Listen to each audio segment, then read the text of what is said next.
Okay, we are live, and I am really excited about the folks that we have on with us tonight. So tonight we're going to be talking to Chief Michele Pankow from the Rockford Fire Department and speaking with Chief Carla from the Rockford Police Department. As we wait to get more residents to sign on and to follow us live, and again, if residents have questions, they can throw them in the chat. We would love to hear from them, but we have received a number of questions from residents, and I also have a number of my own that I'd like to ask. So, but before we dive into that, just want to share a couple of items that have been taking place recently here at the City of Rockford. One of those, last night was a really busy night. So we break up our Mondays between committee one Monday and then the following Monday is City Council. So last night was a committee night.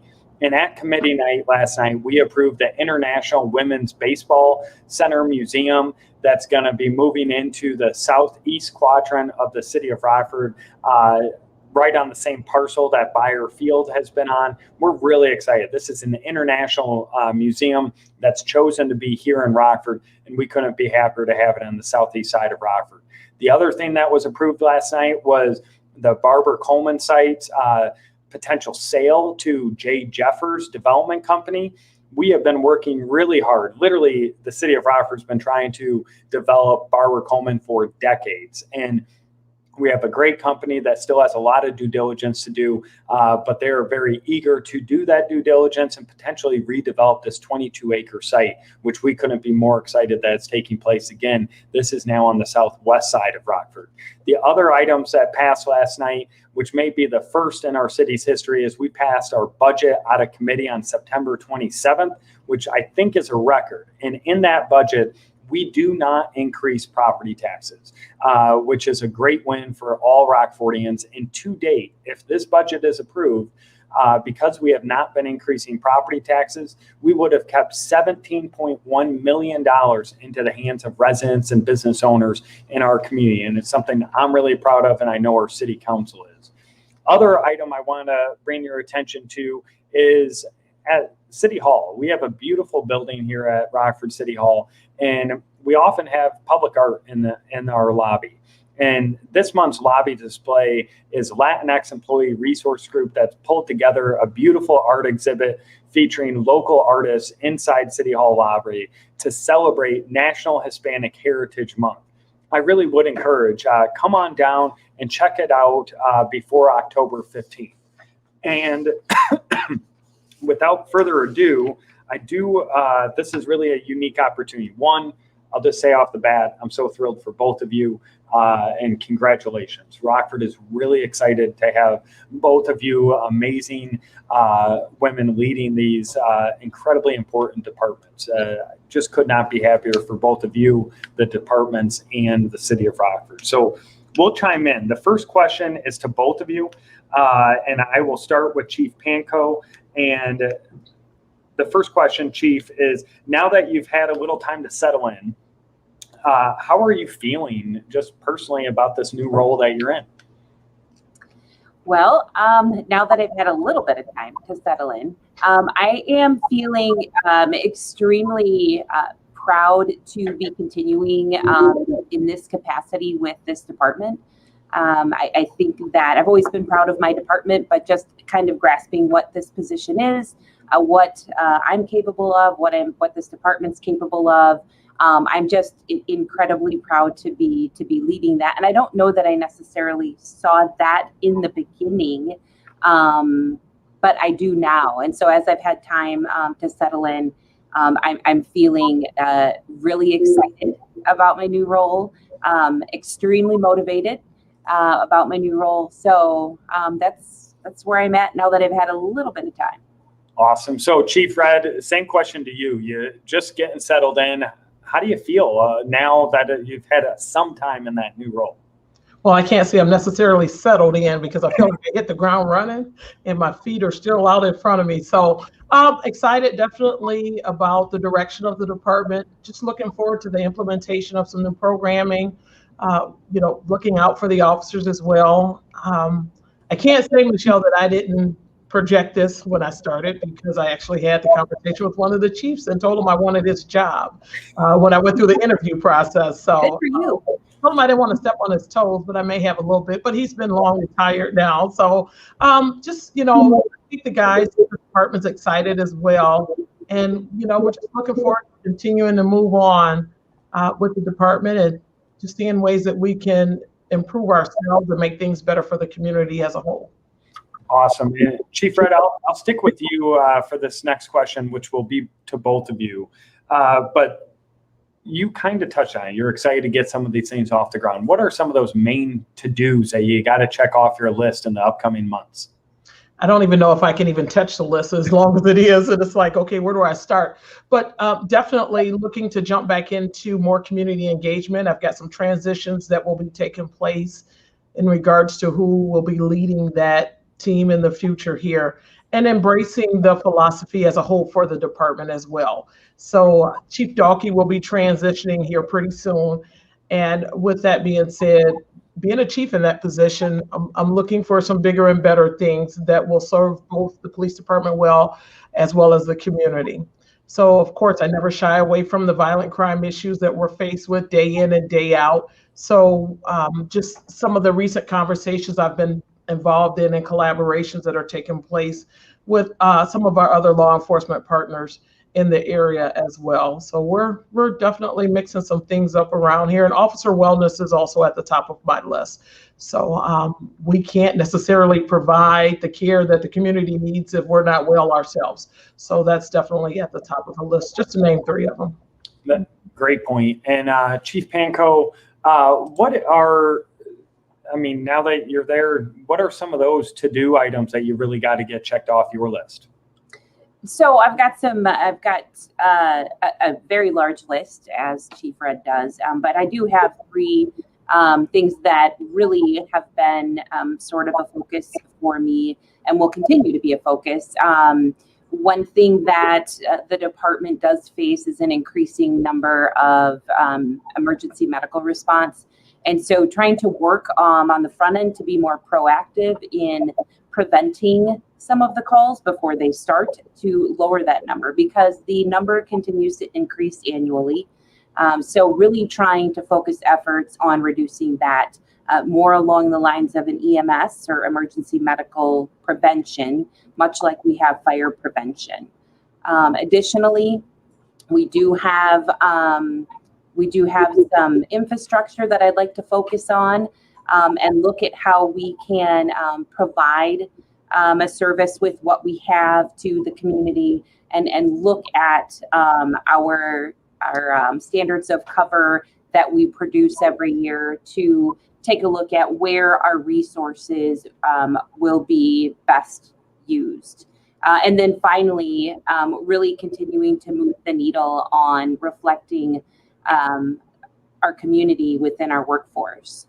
We have moved forward, but we have so much further to go. And so really trying to work, and maybe think outside of the box and be creative and maybe reimagine just exactly, how it is we, continue our outreach efforts with our workforce.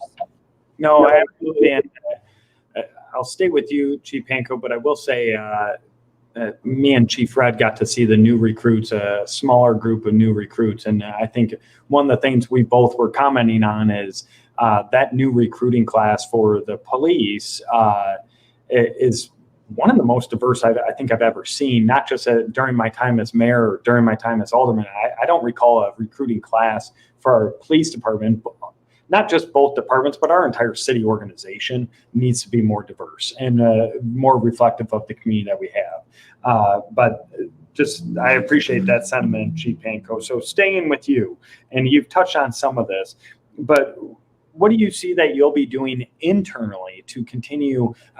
Both of you have such amazing organizations with storied histories. What do you see internally that you're going to be doing to help strengthen your respective departments? So one thing that I think I've learned over the years, I've been around the Rockford Fire Department for a long time. So one thing I've learned is the importance of building relationships. And those relationships will evolve and change.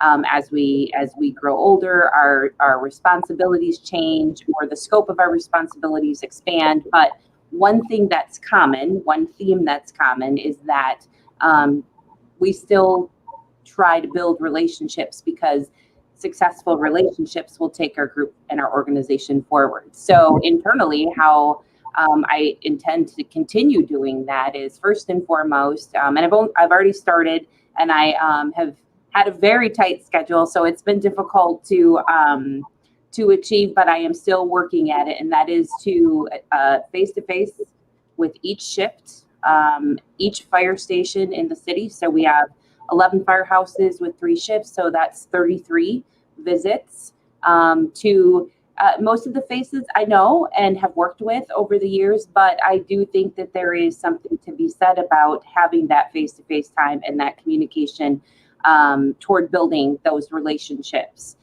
So, building the relationship is going to be huge internally for me. And then also supporting and giving back to our personnel. I feel that I've had so many folks over the years that have given to me and given back to me, that I now have this opportunity to support our personnel as we move forward. Yeah, thank you so much. And Chief Red, you touched a little bit on it already with the mental health of the officers. But what things do you see that you plan on doing internally to strengthen your department? Well, I'd say one of the things, being the leader of the organization now, is maintaining that open door policy. I had an officer that came in to speak with me a week ago, and he just had some things he needed to talk about. So definitely not putting myself in a position where the officers don't feel like they can come in and have a conversation. Giving them voice is key, I believe. And also recognizing the men and women of our organization for all the hard work that they do day in and day out, and putting their lives on the line.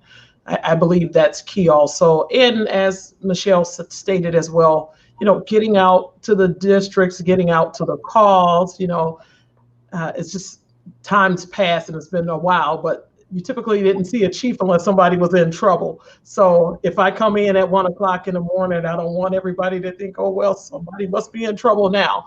So I have a history of doing that. So I'm sure I'd blow some socks off doing it now. But, just maintaining those relationships, even knowing your officers by name, or, who their kids are, and ask them about their loved ones and things of that nature, just so they know I genuinely care about, them and their families.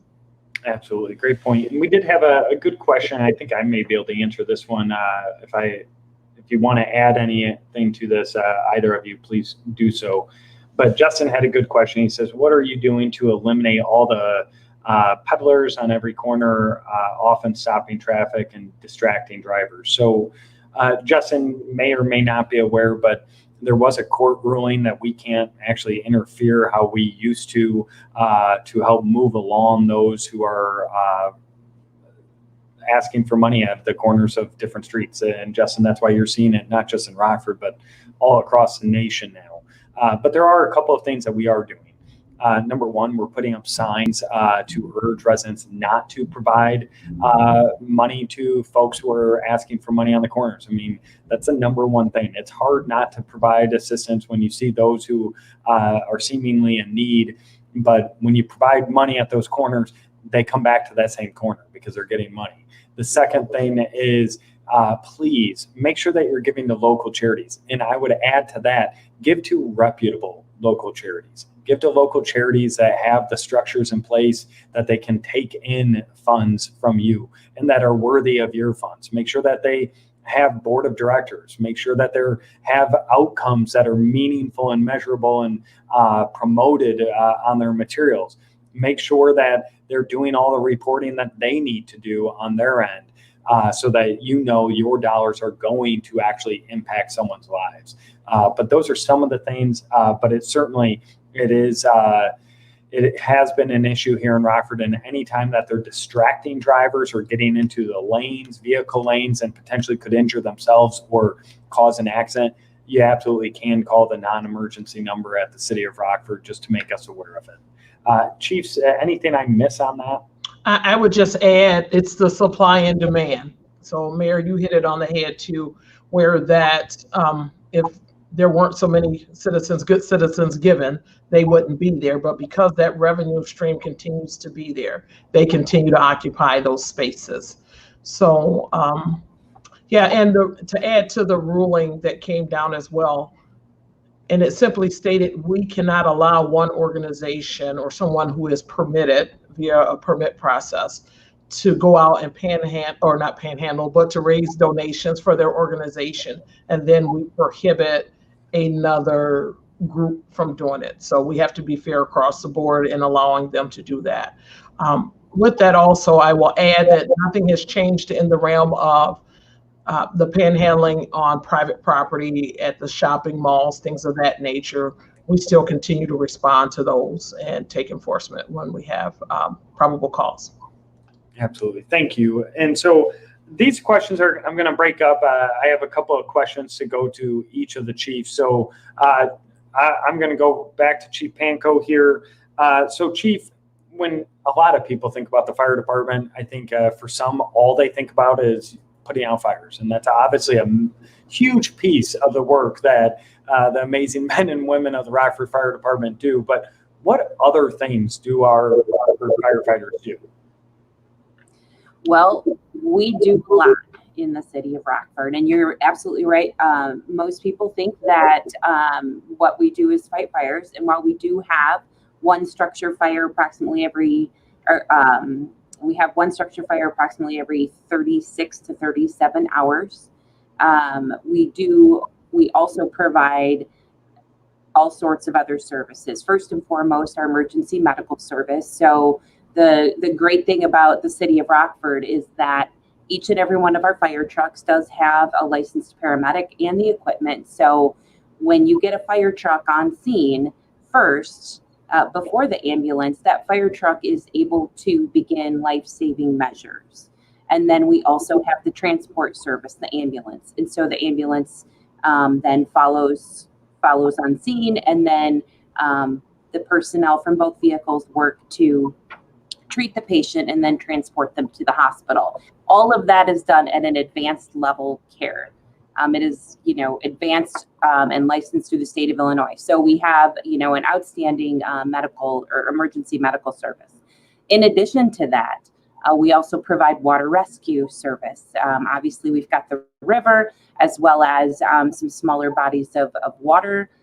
We also provide the hazardous materials response. So we have a hazardous materials team, and they are scattered throughout the city, but the actual equipment is located at Fire Station 7 at 2323 Sawyer Road. So they are the hazmat station.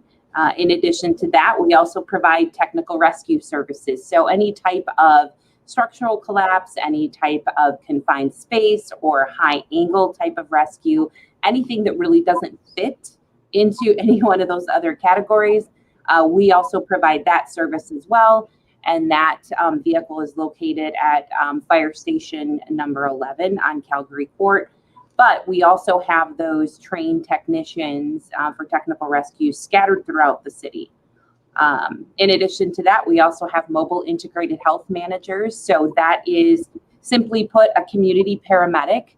And the main goal of the community paramedics is to reduce an individual's need to use the EMS service or the medical service, or to go to the hospital. And we do that by connecting them with services. So we have individuals that are partnered with our mobile integrated health managers based on medical history.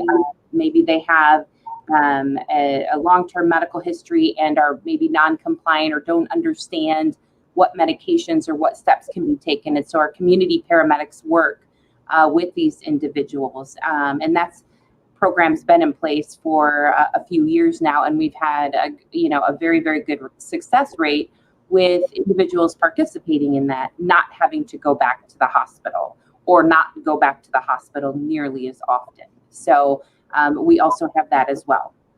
And I think I have covered just about all of our services. Well, I think I probably should have asked you a different question. What doesn't the fire department do? So, no, I really appreciate, we have some really good questions coming in, and Chief Red, I'll get right to you in 1 second. But one, Chief Pankow, more of a compliment to the department. Pinky, hi Pinky, good to hear from you. She says her husband almost died a couple of weeks ago, and the firefighters were there, and the EMS professionals were there to get him the care he needed. Just got home after 10 days in the hospital. So she is super appreciative, and I'm so happy to hear that, Pinky. Pinky also had a question, and Chief Red, this also rolls into mine. So Pinky, if I don't address your question in this, please let me know. But her question specifically is, Chief Red, are we going to invest time into our youth, and specifically our older youth? She reminds us of the African proverb that it takes a village. How can we do better now than what we have been doing? And I would say, just adding to that, Chief Red, you touched on this already. Community involvement is critical. Obviously, COVID halted that and then has really hampered it. How do you see our community involvement increasing? And if you could tie that community involvement question that I have along with Pinky's youth involvement question, I'd appreciate it. So actually, some of the conversations that I'm having with my senior staff is in regards to that youth engagement component. I can tell you from the law enforcement side of things, I believe we should have more collaborations. There's been conversations more so around, the police department running all of these programs. There's very specific programs that I can look at and see the police department actually running, one being like a police athletic league, or even with our Explorers program, which I'm very much interested in bringing back to the department, which actually goes to the youth up to age 21. So definitely having conversations around that. But also, I believe with the personnel I have, it's going to be imperative. And what I want to do, I've not shared this until today, really, but very interested in getting a group, or I want to hear from those different organizations that we have within the community. We have excellent grassroots organizations that I believe we should be partnering with in the realm of building those relationships. So that's exactly where I'm looking to go in the future. Awesome. And I know Pinky didn't ask me this question, she asked you, but through our office, Pinky, we're also embarking on a gap analysis, and that gap analysis is going out to talk to youth, talk to their parents, and talk to other organizations, as Chief Red said, who do this work for a living. Find out where those gaps are and how we as a city, if it's a police department, if it's a fire department, if it's health and human services or public works, how can we as a city help fill those gaps that are out there? So great question. Moving right along. So Chief Red, I'm going to stay with you. This is a bit of a longer question as well, so I apologize, but I think it's really important. In the last year, obviously our community has had really long overdue conversations about social justice, about equity, about equality, quite honestly about how we police our community, and how we provide safety, and what safety means, and how that means something different to different folks. We've done a lot over the last 12, 18 months.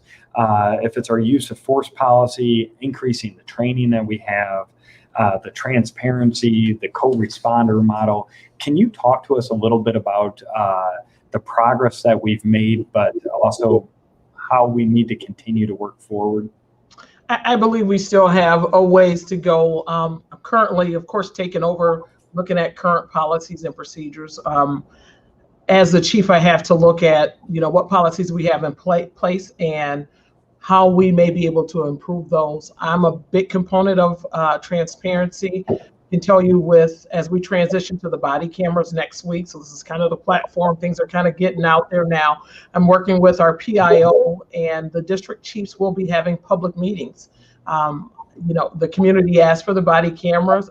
We're not afraid of them. I think it's going to be an asset for us as well. So we want to get out and have those conversations and talk about, how those cameras will operate, I think there's probably some misconception. We're going to put the policy out as well so that the community at large will know, what the body cameras will do and answer those questions. So I know ever since the radios kind of went silent, and mainly from a safety precaution and as well as privacy, there's been a lot of conversation around that. So we're also looking at how we can still get information out to the community without jeopardizing safety or someone's private information. So. Mm-hmm. Absolutely. Thank you. And just since I have you talking freely today, Chief Red, about body cameras, you just mentioned in passing that they're coming out soon. Any thoughts? I believe we're going through some trainings, our officers are. Can you just give 30 seconds just on the body cameras? Sure. Actually, Axon will be here next week, Tuesday through Friday, doing the training for our personnel. So our next week, our schedule is just full of training next week. And actually, I'm looking at starting the implementation next week while I have Axon on the ground here as well. And also, you did ask me about the co-responder unit.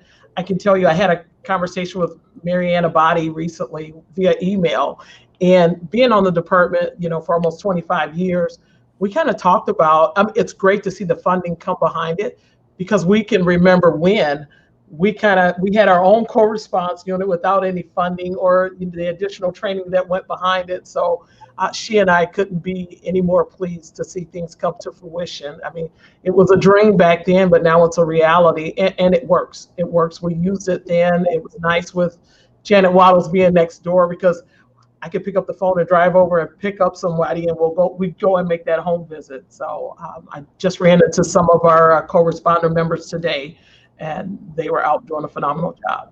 Yeah, they do such good work. And for anyone watching, and if you don't know who Mariana Body is, one, she's a living saint and has given so much to our community. But she is right now, I believe her title is the chair of the mental health, Winnebago County Mental Health Board. She's just done an awesome job, and a huge reason why we have the funding behind this model and many other initiatives throughout the community.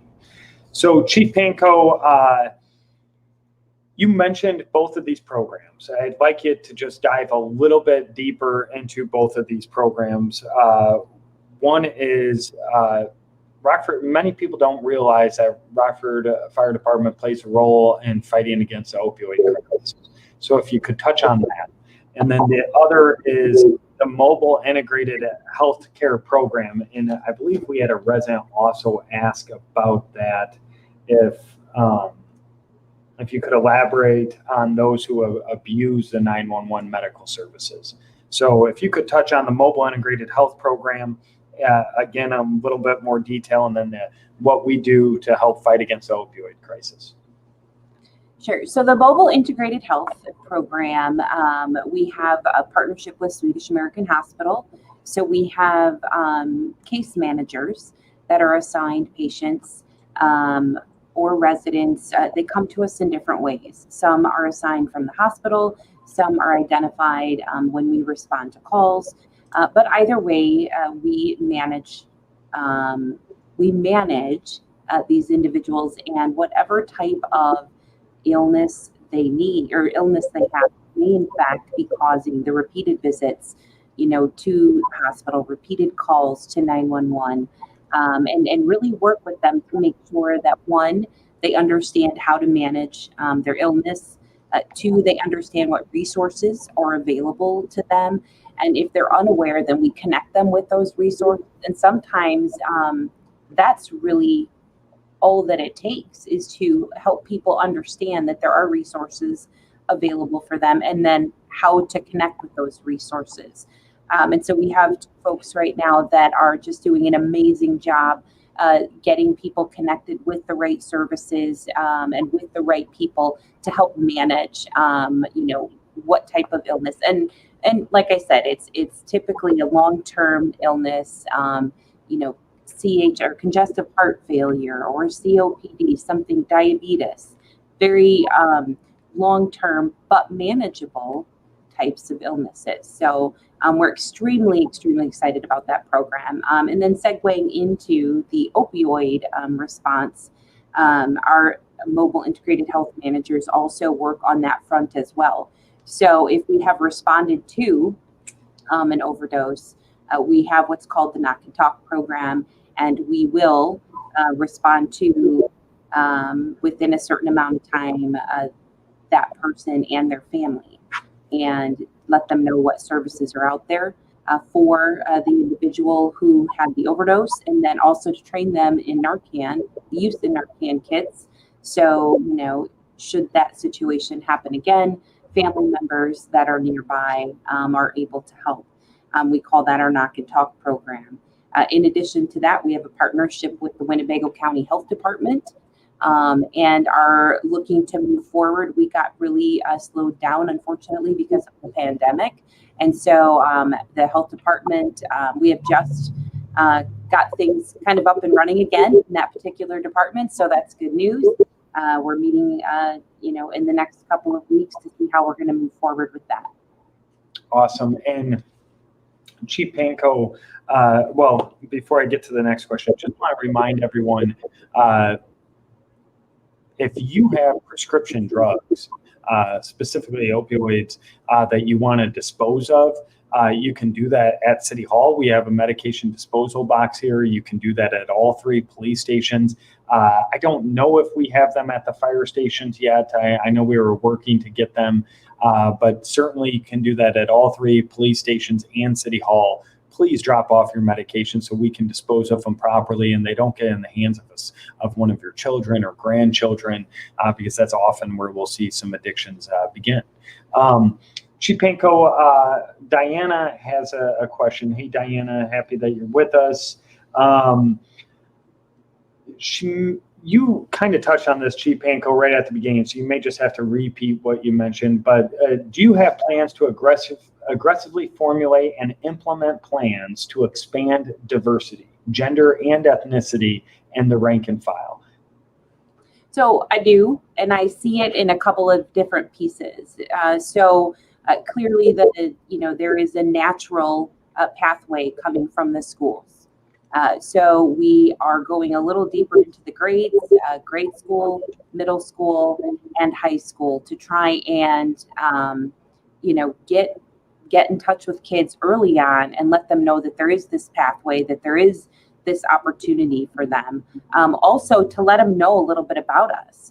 Like you had started with early on, Mayor, most people don't realize all of the services that we offer and what that means to our community is those are opportunities. They're opportunities to do something that you like, right? People don't realize that we have so many of those things available. So, letting people know what we offer and then also partnering with the schools. The second piece I see is that as we graduate from high school, working with Rock Valley College, local colleges, to let people know and set them up for classes, training that would be, support a job with the fire department. And that I see as something that is simply a continuation of coming through, grade school, middle school, high school. So it's the next step. The other piece is, what do we do when we have folks that are graduated from high school? They've either gone to college and come back, or they haven't gone to college, but they don't have a job. They're not sure what to do. How do we touch those people? Because they're not affiliated with a school. They're not affiliated with a college. How do we reach out? So community partnerships, and I know that Chief Red talked about partnerships a little bit earlier. I think starting early with those partnerships and starting with some of the youth organization, the Boys and Girls Club, the Girl Scouts, the Boy Scouts, the Rockford Park District, and really starting partnerships at a younger age. So there is exposure, right, as they get older. And then the final piece is social media. So social media, in 2 clicks, you can have just about anything you want at your fingertips. And so how I see it for us is all of those things I just talked about, having programs available for programs, pathways to classes, pathways to training, information about the fire department. What is the process? Having all of that information in one spot at your fingertips. So social media, everybody has a cell phone in their hand all the time. And so I feel that we need to tap into that. And, whether it's a QR code or it's, an app, it's something where it's a couple of clicks and then you've got a link to just about everything you would need for a career, to prepare yourself for a career with the fire department, to apply to the fire department, to understand what the fire department does, and all of the stuff that I just discussed, having that all at your fingertips, no more than a couple clicks away. So that's my plan to help diversify, because we want our community. We want the members of our community reflected on our department. We want people from the city of Rockford. Awesome. We absolutely do. So I told you guys I'd keep you a half hour. We're over that, so bear with me. I'm going to ask you each one more question, maybe 1.5 questions for you, Chief Red. So Justin has another question, and honestly, it's one that just drives me crazy as well. He's seeing often youth, but also I'll expand on this, Justin, I hope you don't mind, but folks driving these dirt bikes and ATVs, they drive me crazy, Chief. The thing that I will say is, and we've had some success, and I'll let you, Chief, comment here, is, Justin, they absolutely get me angry. If you or anyone watching this knows where a dirt bike or an ATV is being parked at night, let us know. That is one of the best ways that we can stop that problem, is finding out where they're parking them, where they live. And those folks who are using them. So please provide us that information. They are not safe for themselves, nor are they safe for other drivers out on the road. Chief Red, did I miss any aspect there? No, you didn't, Mayor. And I know my frustration is just about equal, if not more than yours. And I get the complaints from the citizens. And Mayor, you touched on it. It's just like, the police can't be everywhere all the time. These are your neighbors that are driving these four-wheelers and parking them in the garage next door. We have had some successes with that. Our community services unit quite often does follow-ups in regards to complaints that come in, but also patrol just, at times they happen to be in the right place at the right time. And of course, from our perspective, if we can confiscate, impound that ATV, we definitely will do that, because the monetary fee associated with getting that out of impound is not anything that's really light. So our officers have been able to issue tickets when we'll get the complaint. The officer didn't see the ATV on the street, but they followed up, found the person in the yard with the ATV, and they will cite them. But in order for us to impound that ATV, we need to catch it on the street. So as the mayor stated, do us a favor. Like I said, these are your neighbors that are driving everybody crazy, and they come rolling in hot and go flying in the garage. When you see them burning up and down the street, call us. Even if the officers can't get there right when it's taking place, we have a unit that will do the follow-up investigation. And I get the complaints, why aren't the police chasing them? I can't think of anything more dangerous than chasing an ATV. So in the interest of the safety of the officers as well as the individuals on the ATV, we will not engage in chases with them. So do us all a favor and call when you see them out there. Awesome, thanks. So Chief Red, last question to you. I think only thing that gets me more angry than ATVs is the senseless amount, an unacceptable amount of violent crime going on. Mm-hmm. If you could touch on what are some of your plans to help us tackle this violent crime that's just plaguing our city and every other major urban city in the country. So I can tell you our detectives, our officers, they work tirelessly on trying to solve these cases and just working on being able to put the offenders in jail, if you will. There's only a small percentage of individuals that are driving our numbers. We know who they are. It's unfortunate when we come across the victims or that won't cooperate. They've been shot and they won't tell us who was responsible for the shooting when they know, because they just assume go for retaliation, if you will. So with that being said, we know the crime isn't just indicative to Rockford, because we've got Love's Park right next door. We've got Belvedere, and quite often the names are, so they're showing up in all of the jurisdictions. So one of the things that we have started is a criminal justice meeting, if you will, with our area partners. And we're working on some details, doing some warrant searches and things of that nature. Because like I said, it's a small number of individuals that are driving our violent crime. I will tell you this, especially for our community groups, our grassroots organizations that are working with youth in our community, I'm starting to see that uptick that I haven't seen in a few years, where I've got juveniles in the realm of 12, 13, 14 out there with guns. So that's going to be another big push of mine, Mayor, to identify these individuals and do some work, whether it's our call-ins with, I won't say custom notifications, if you will, because at times I think quite often parents don't know what their kids are doing when they're outside of their homes. And it's imperative that the parents get in their kids' business, if you will. My parents always told us we didn't have any business unless they gave it to us. So get in their business and find out what they're doing. When you start to see friends change, or they're hanging out with, or you don't see the friends at all, there is pause to question what's going on. So there's some things we've got working in the background, and I can tell you, some of the kids that I've seen, and I'll never forget dealing with a juvenile who had been shot, and I think he was 14 at the time. Long story short, when I went over to do the notification with mom and just have a conversation with her, custom notification, I wasn't quite sure what I was going to find. Quite often the perception is that mom's at home or just doesn't care. Kids are out at 2:00 in the morning. This mom was working a third shift, and she had 3 or 4 other kids at home that she was trying to care for. So at that point, the child had, he was feeling himself and thought he was a man and was out doing things in the streets. So I think it's got to be an entire wraparound, Mayor, in regards to how we address this. And police alone, we can't do it.